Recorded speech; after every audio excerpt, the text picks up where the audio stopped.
You cut them off. You have discarded the narcissistic or toxic individual from your life. You finally gained the strength to walk away. And it's been an uphill battle. It has not been easy for you. There have been challenges. There have been hurdles to jump.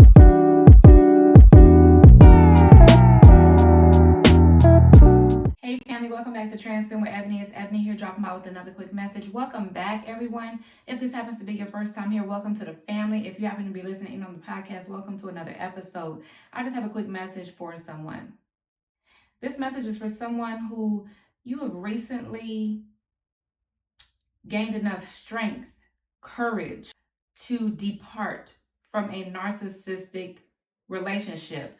You cut them off. You have discarded the narcissistic or toxic individual from your life. You finally gained the strength to walk away. And it's been an uphill battle. It has not been easy for you. There have been challenges. There have been hurdles to jump. There have been, many challenges along the way. You've gone through the up and down roller coaster of emotions. You've gone from the no contact to the open up the door to have contact again, and then regretting it, and then going back, and then seeing that it was pointless and opening the door again.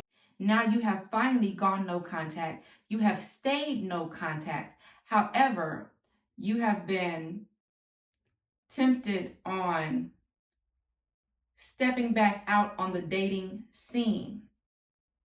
While nothing is wrong with that, however, if you have not yet healed, please hear me, people. Hear me, family. Please hear me, family. If you have not yet fully healed, if you still find yourself triggered by the narcissist, triggered by ruminating thoughts, having breakdowns from time to time because you sit back and you start to relive in your mind the trauma that you have overcome, that you went through. When you think about it, you still break down from time to time. Or when someone mentions that person's name, it triggers you and you get upset, or you get emotional, or you get frustrated and you don't know why. Or if you don't like to go certain places that you went with that person because it brings back those memories. If you still have any triggers when it comes to the narcissistic relationship, you are not yet healed. Always remember, family, healing is not a destination. Healing is a journey. It's like an onion. There are layers to this thing. So please be gentle with yourselves. Don't be so quick to rush out and jump back in the dating scene because you don't want to be alone, or because you feel like someone new is going to help heal the wounds from the narcissist. Now, why that can very well happen, hear me. Hear me out.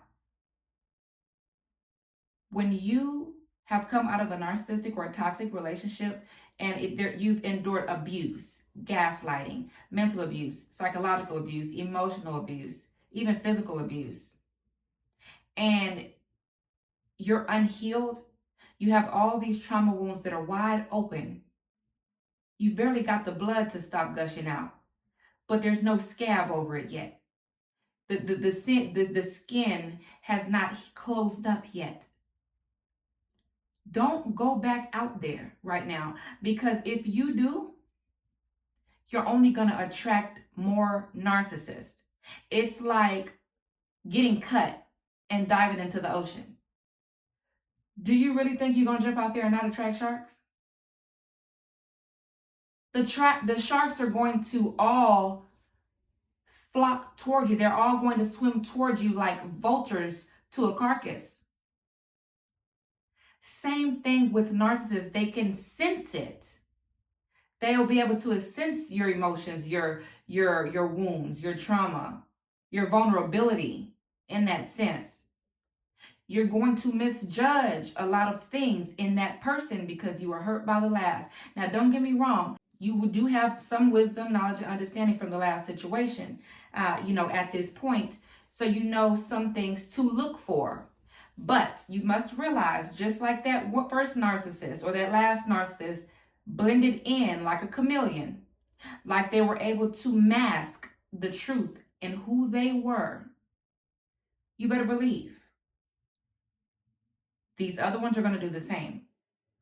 So just because that last narcissist acted one way when you got with them, it was because you were in a certain state of mind, a certain place mentally, spiritually, emotionally when you got with them.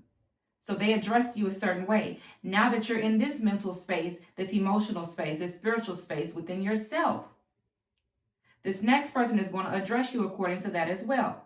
They're going to be observant. They're going to also do the same things, but always remember that love bomb is going to be strong at the beginning. So if someone tries to jump into your life and they try and pressure you to move forward, they try and pressure you to jump into a relationship. Let's just say you meet someone and you start talking on the phone, or you meet a person and conversation goes good and they keep saying, well, what do you think about being in a relationship? And you say, well, we'll see where things go. I want to take it slow. And this person continues to push, and they continue to push, and they continue to push. For someone, I can hear a conversation to where you're sitting here and you're talking to this person on the phone, and this is a person that you met in the past, but you haven't seen this person in years. And all of a sudden you connect. So you communicate on the phone, and this person asks you what you thought about being in a relationship. And you told them, hey, I want to take things slow. I've gone through a lot. I want to take my time. I'm not in any rush. We'll see where things go. In that same conversation, that person turn around, y'all talk about a couple other things, change the subject, and the person come right back around and say, well, what do you think about being in a relationship? I would really like to be in a relationship with you. Would you like to be my girl? Would you like me to be your girl? Would you like to be my man? Red flag. Alarms going off. Red alert, red alert. Run. Not slow. Not slow. Don't tip. Or you might want to just tiptoe out of that thing and be like, gotta go. Don't. Do not fall for the okie doke, people. I mean, first of all, if someone really wants to be with you and their true intentions are in the right place and they're sent by God, they're not going to be pushing. They're going to be respectful of your boundaries and limitations. They're not going to continue to try and push you past your limits, push you beyond your limits. If you say, I want to take it slow, then they're going to understand that they got to take it slow. And if they're unable to respect that boundary, then that says a lot right there. But point blank, period. If you're not healed, take the time for you to heal. That's only fair for you and the next person. You don't want to run into any more narcissists. You do not. After all that you've been with, all the hell and high water you've been through with the last one, I'm quite sure you don't want to encounter another one. And also believe there are higher ranking narcissists. So the next one may be a higher ranking narcissist if you're not careful. Take your time and heal. Please take your time and heal. Because you better believe that person who God has for you is for you. Anything that God has for you is for you. Meaning, if it is a person that truly has interest in you and wants to be with you, they're going to be there. They're going to be respectful of your time. They're going to be respectful of your time. They're going to be respectful of your healing process. They're going to be respectful of your journey, your feelings, your boundaries. They're going to stay on the other side of your boundaries. They're not going to continue to try and cross them. And if you make it clear that they need to kind of step back and take things slow and slow down a bit, they're going to be willing and ready to do that. They're not going to continue to push you. But see, I know that it can be easy, especially when you're wounded and you're very vulnerable like that. It's easy for you to meet someone and this person appears too good to be true, and you feel like you've met your dream woman or your dream girl or your dream man. And there's this person appear so good that you just feel like you've met your person, your dream girl, your dream man. Continue to heal. Once you've gotten to the point to where you are no longer triggered by certain things, you have sought the Lord, you have overcome a lot of things within yourself. Once you have truly healed from that trauma, once you have taken time for yourself to learn how to love yourself again, to learn how to take time out for you, to regroup, to get you right, mind, body, and spirit, after overcoming that situation, after having a season alone, then okay. But in the meantime, if you are still broken, if you are still unhealed, do any and everything that you have to do to gain knowledge, wisdom, and understanding when it comes to overcoming narcissistic abuse, how they operate, what in you caused you to fall for them? What unhealed trauma within you attracted you to them and them to you? Do some deep diving within yourself, some self-reflection, some self-analysis, and find out these things. You're going to have to sit with yourself and ask yourself some challenging questions. You may have to sit and ask yourself some tough questions. You're also going to have to set healthy boundaries. You need to sit down, self-reflect. If you have to get a journal and get you a notebook, a journal, a pen, and sit down with yourself and your own thoughts for a minute. Go within yourself and start asking yourself the tough questions that no one asked you. What are your boundaries? What are your non-negotiables? What things trigger you? What do you need to work on? Because see, you must become clear and set on your boundaries before you're able to present your boundaries for someone else. You have to sit down and figure out, okay, what are my boundaries?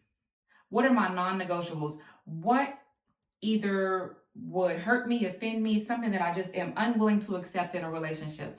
And you need to get clear on these things. And you need to stand firm on those things. And you must really get clear on these things and know what these boundaries are before you're able to set them for someone else, before someone enters your life. Because if not, if you don't do this, then you don't have any boundaries. So then when you get into a relationship and you say, oh, that's unacceptable, I'm going to set a boundary now, it's already setting the stage for failure because you're not coming in with a boundary. You're waiting until that boundary is crossed before you say, oh, well, this is a boundary. Now I want to set it. So, and I'm not saying that can't work, that can't be possible. But if it is something that you come into a relationship with and you do set boundaries, and the first time that person crosses that boundary, you have to shut it down.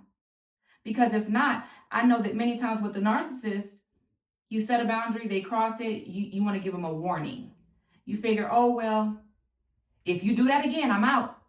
Don't do that no more, because if you do that again, this is not going to work. And then they do it again, and then you say, one more time, and then I'm out. No, they do it once. I'm out. And if the person is really for you, that person is going to fight for you. That person is going to do what they need to do. And I'm not saying just leave for any petty reason. But I mean, the firm boundaries, this is your non-negotiables. This is not something petty, minor that you could just work through and overcome. These are your non-negotiables, like cheating, for instance. And it really amazes me how the younger generations these days feel that cheating is normal. Oh, it's okay to cheat. All men cheat. All women cheat. It's okay. Everybody's doing it. No, it's not. No, it's not. The Lord created us to be one man and one woman. That's it. Monogamy. And I mean, everybody has their own beliefs and things, but you know what? You got to take it back to the Lord. You got to take it back to the Word, where the truth lies. You know what I mean? So, a lot of people say in that belief system saying, oh, well, you know what? Everybody does this. This is just happening. It just happens. They do it. I do it. Whatever, we do it. No, that's not the case. But if you go into a relationship with that mindset and that person cheats on you, you're going to accept it. And then it's going to come a point to where they're going to continue to do it because you're accepting it. Even though you may tell them, you know what, this hurt me. Don't do that. I don't appreciate that. But if you're staying, your presence, you're staying, is telling them that it's okay. That's giving your consent for them to continue to do it non-verbally. That's you saying, okay, listen to what's coming out of my mouth. I don't want you to do this because I feel this way. It's hurting me. It's breaking my heart. I don't like it. But here, I'm still here. I'm still here. So if you do it again, I'm still going to be right here. And you're going to just hear my mouth again because I'm going to tell you how it make me feel. But I'm still here. That's signing on the dotted line and saying, okay, hey, you can continue to cheat. You're going to hear my mouth, but I'm still going to be here. No, your absence. Let your absence speak. Let your absence speak. First time a person cheats on you, if you don't want that to happen and that to be the way the relationship is going to go, then you need to walk out. You need to turn around and you need to leave. That's going to make it clear right there. So these are just examples of setting boundaries before you enter a relationship. And you have to know what those boundaries are. You can't be confused and double-minded about what your boundaries are. You need to set those now and know what they are now in your single season. So that way, when you enter a relationship with the right person, you're able to set healthy boundaries for the relationship and they can set healthy boundaries for the relationship as well. So again, family, if you have not yet fully healed, if you have not healed, I'm not going to say fully healed, because like I say, healing is not a destination, it's a journey. But if you have not yet healed, please, please do not jump back out on the dating scene yet. Please do not rush back into the dating scene. You are only going to attract more narcissists. Take time for yourself to heal. Take time for you to just sit alone with you and the Lord. Allow him to heal you, because the Lord is near to the brokenhearted, and he shall bind up their wounds. But a lot of times we want to be around any and everybody else, which only creates distraction that keeps our eyes off of God. Sit alone with him for a little while. Allow him to heal your heart. Allow him to bind up those wounds. And you seek wisdom, knowledge, and understanding, not only on the situation that you just got out of, but all about the narcissist, the different types of narcissists, the ways that they manipulate, the ways that they operate. Start learning these things, because the more you feed yourself that knowledge, the more it's going to help you heal. Because then you're going to start to identify certain things that you've already encountered or dealt with them when you didn't know what was going on. You're going to start to get clarity and revelation on the matter. And you're also going to get certainty on what you are no longer going to accept and tolerate. And you're also going to be able to more easily identify the red flags and the warning signs. So I just pray this quick message blesses someone and encourages someone. I love you all. God loves you all. God bless you all. Talk to you soon. Till next time.